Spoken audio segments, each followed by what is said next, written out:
Derek Moneyberg here. You're about to download some key money-making philosophies in your head with this next lesson.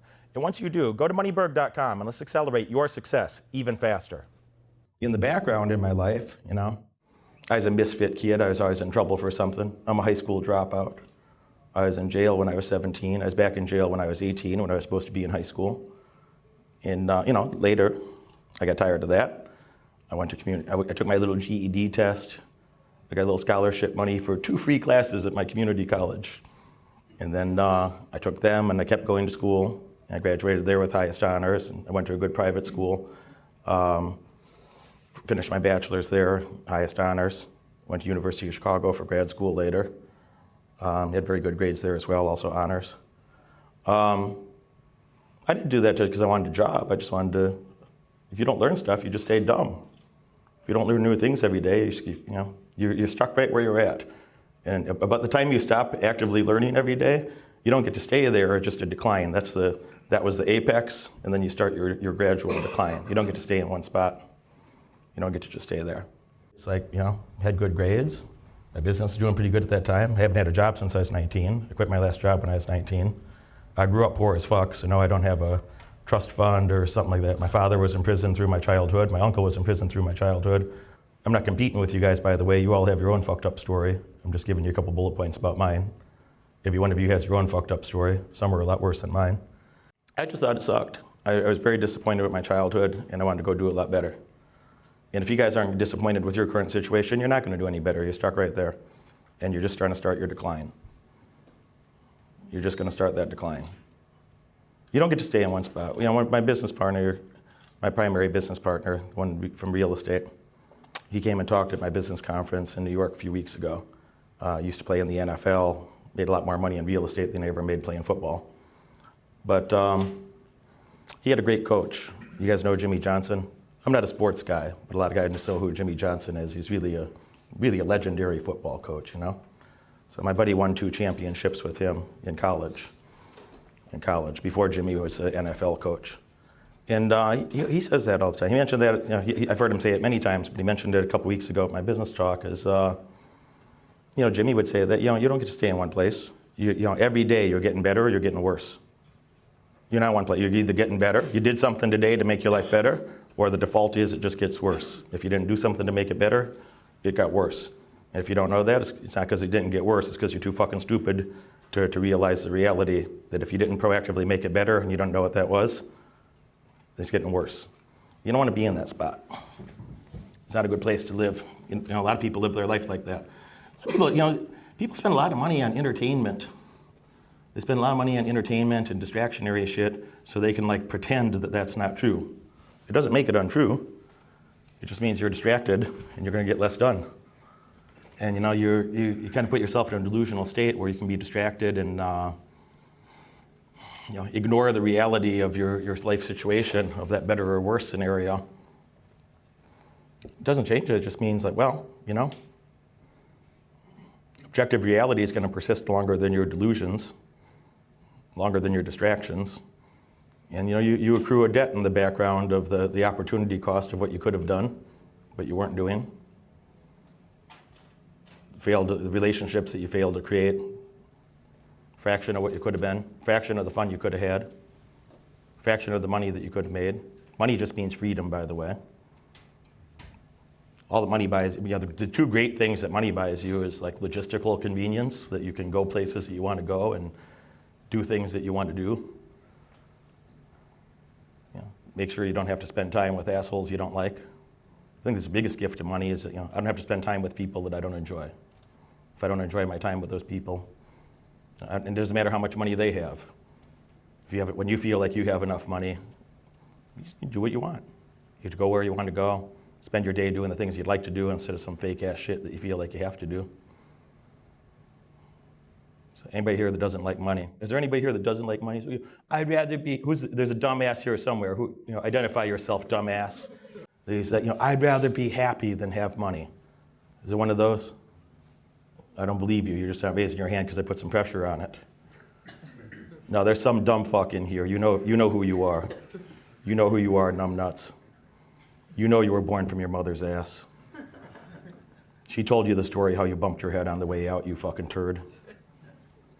And if you think that money and happiness are mutually exclusive, it's, money just means freedom, dumbass. Money just means you have the freedom to spend your time how you want to instead of doing things you feel like you have to. Money just means you're in a situation, so, one day when somebody depends on you, one day when you have a friend or a loved one, somebody that you care about, and they have a situation that they can't fix, you might be resourceful enough to help them with it. And you're gonna make decisions while you're young, do you wanna build your life that way, that you would be a good resourceful friend, that you would be a good resourceful man with your family, with your loved ones, with your partners? Or do you want to substitute to leisure right now and not do difficult things and not go create the wealth and abundance and opportunities that you could have had? And how are you going to feel about that later? When something legitimate comes up with a family, with your friends, with a loved one, and you're an incompetent turd, you don't want to do the things that would have led to that abundance in your life, the freedom to help your people. Is that who you are?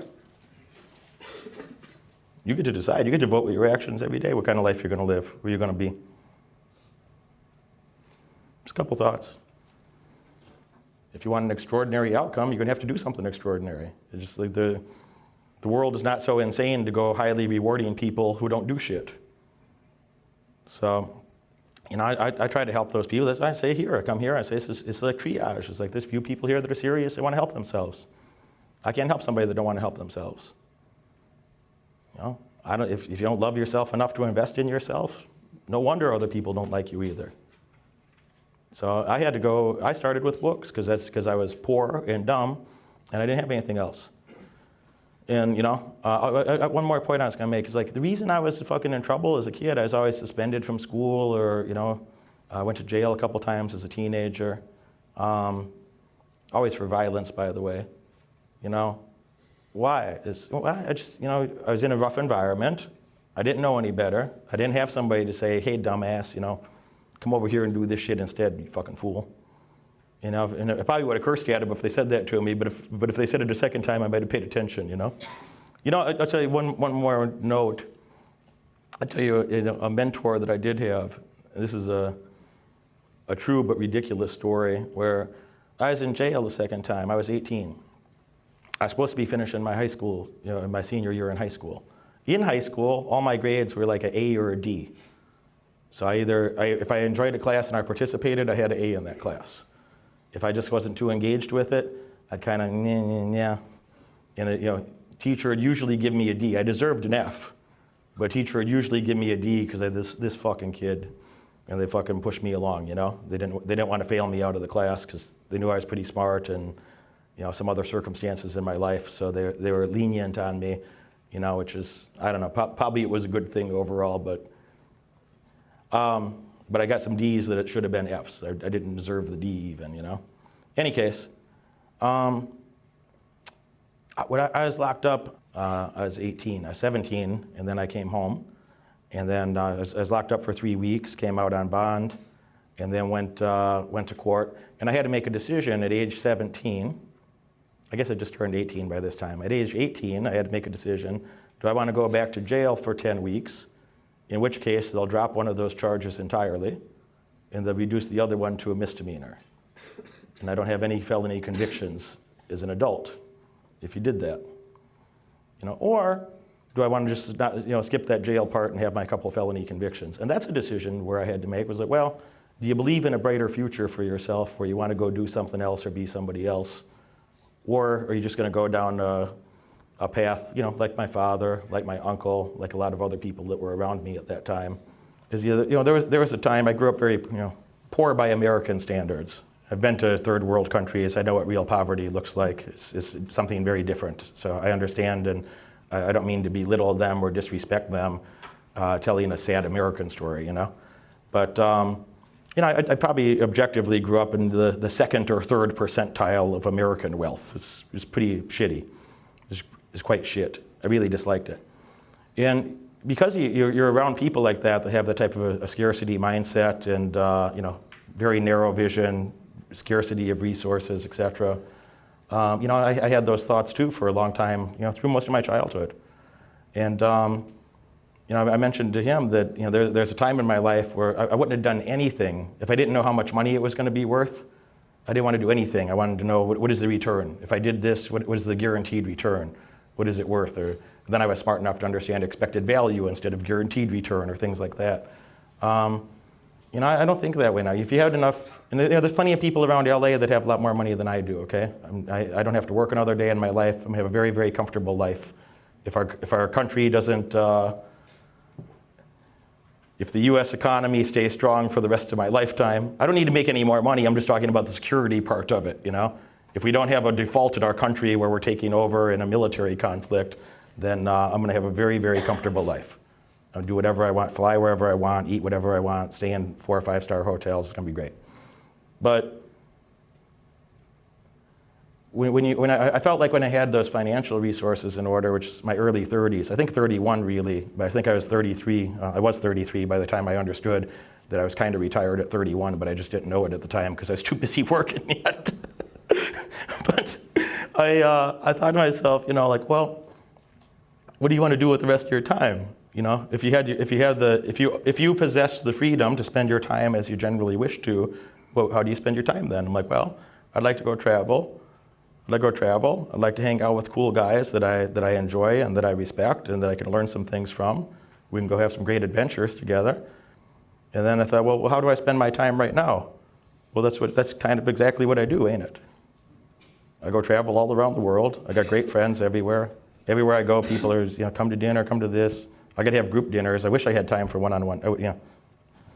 I got to invite friends and introduce them to each other. I became kind of I'm a good social broker that way, that I end up introducing a lot of good quality people to other good quality people because I don't have time to go to dinner with 1 or 2 people. It's going to be a group. Whatever I do, it's going to be a group.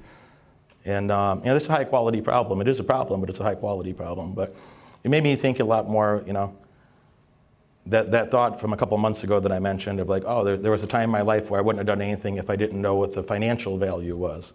And really now I think about relationships a lot more. And I don't say that to be noble. I'm not a religious person. I don't believe in an afterlife. I think ethics or morals are tremendously subjective, primarily subjective things that humans have in their head. But I don't say it for any moral or ethical or kind reason. But when I just think about like the type of creature that I am and how I'd like to spend my life, I want to be around high quality people. They're smart, they're motivated. I could learn something from them. You could feel comfortable without these crazy filters. You could say what you want to say and be who you sincerely are around each other. And doesn't mean that everybody agrees with every single thing about each other, but you're in an environment where you still have freedom of speech. You still have freedom of expression. You could be yourself. You could unashamedly be yourself. Unashamedly be yourself. And there's others, intelligent, productive people are happy to be a part of that. That's how my life is, So, when I say something, when somebody tries to give me 20 grand and if it's not the right type of person, it would destroy the system. You would just, you can't destroy the ecosystem. You got a beautiful ecosystem, but it's a little fragile. You let anybody in, you fuck it all up. When you got so many great people around, like fantastic people, like people that I would have dreamed to spend time with when I was a kid, just to be hanging out with those people. When you got a lot of fucking fantastic people around, I just don't have time to go spend with some, excellence crowds out great, which crowds out good and mediocre and shit and even worse, You just don't have time for it. It ain't got to be such a bitter struggle. In your head, it feels hard and grindy and tough and, man, go create better options and invite them to come with. And if they don't want to come with, leave them right where they're at. Just leave them right where they're at. Let them sort it out. If they don't like your plan, all right, they're going to follow their plan. But that don't mean that you got to follow their plan. Go create a better situation and invite them to come with. And if they don't want to come with, there'll be a point that your situation got so much better they're no longer qualified to go with. Not because you're mean, not because you're bitter with them. They just didn't make the decisions that you did. And if you don't do that, if you don't go create a better life that you can invite them to, you're just going to be miserable with them. It ain't like they're going to respect or appreciate that you're sacrificed to go be miserable together. You're not going to like it. You're just going to be a fucking bitter person too. So just go do something. Go make the best that you can and try to show them a better way. And if they don't want to come, you can't force somebody to do it. You can't force somebody to do something they're not. It's a waste of your time to try. You're just going to create resentment in these relationships. I know that's not what you want to hear, but that's just what it is, man. in my spare time, I always think about, I don't allow myself to have spare time. But in my spare time, I'm listening to an audiobook generally, and it's usually about one of those topics. It's like, well, how could I understand better how to use my time and my resources? How could I understand better, something about myself or my own thought processes, or about how some people in certain circumstances that maybe I didn't experience, but probably if I had similar circumstances, I would be thinking like them. So, what are some of the thoughts that I have or other people have given various contexts, and that's really useful information, And then, how could I be a better communicator to make myself more useful to others? And I would argue that communication stuff, and I think this is of interest to you two particularly, and maybe many others here, is that I would argue that effective communication, is not getting along with everybody. It's not. And this goes back to your question, kind of. It's like, I'm not trying to get along with everybody. I am very good at cutting through the bullshit of getting, well, who are the right people to spend time with, and who are the wrong people to spend time with. And I don't spend time with people that I don't like. And it's the greatest gift that you could have in the world is the freedom to spend your time around high quality people that are thinking and doing and industrious people, Because I learn new things every day from those people. I really learn a lot of things from my clients and my friends. I don't want any stupid friends. I don't even want stupid clients. I want somebody that I can learn something from, where it's going to be a good experience, it's going to be impactful for their life, they're going to do something meaningful and have a change in their life because of it. It's going to make their life a lot better. And we'll have a fun experience together. And some of those people become very long-term friends for me. This video is brought to you by Moneyberg.com. I want you to go to Moneyberg.com right now to see where you can meet me live when I come to a city near you. I want you to be part of our audience. I want you to be part of our elite success programs. I want you to be part of the fun.